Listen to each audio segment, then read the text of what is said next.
The family that prays together stays together. Welcome to today's program, Doctrinal Reflection. Today's theme is the Ascension of our Lord, as is recorded in Luke chapter 24, 50 to 55, and Mark 16, 19 to 20. In life, we make choices. We choose one over the other.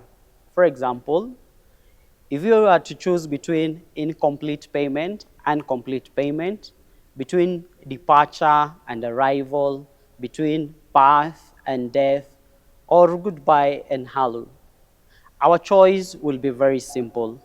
We will choose full payment because it brings happiness.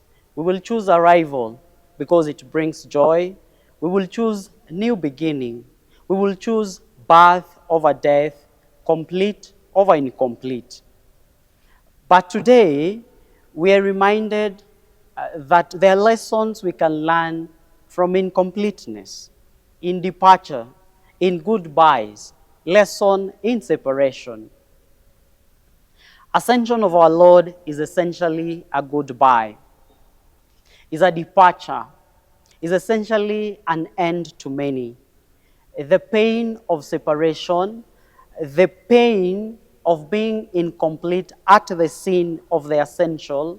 Remember, the disciples are 11, they are no longer 12.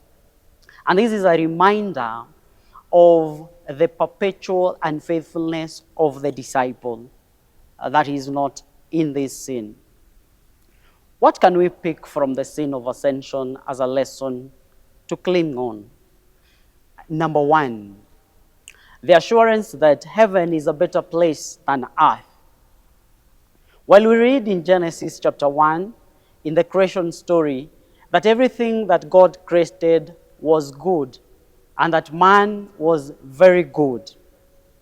The ascension of Christ is an assurance of heaven being a better place, being a perfect home.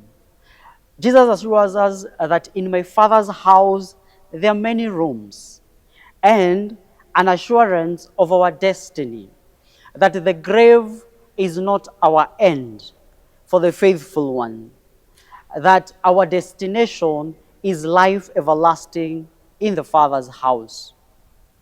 The second lesson we take home is of evangelization, that evangelization is solely our responsibility. If Jesus remained on earth, it will mean that the responsibility of evangelization will lay solely on him.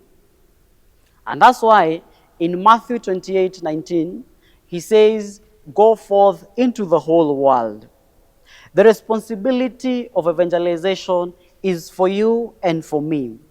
The incompleteness of the apostles, all the disciples at the scene of the ascension, calls for you and me to fill that incompleteness, to take the place of the 12th disciple, to take your place of evangelization, and to evangelize at every place, at work, at home, in the church, everywhere, to every creature, to every nation. The third lesson we learn is that Jesus, in his hypostatic nature, is still God. In the letter to the Philippians, Paul writes in chapter 2, verse 5 to 11, we read about Jesus emptying himself, that though he was in the form of God, he took a form of man, and that's why he lived here on earth with us.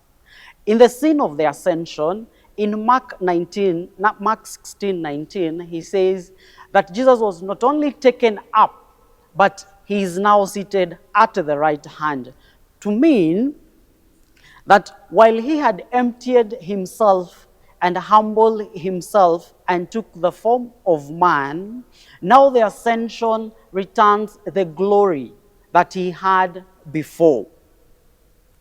This implies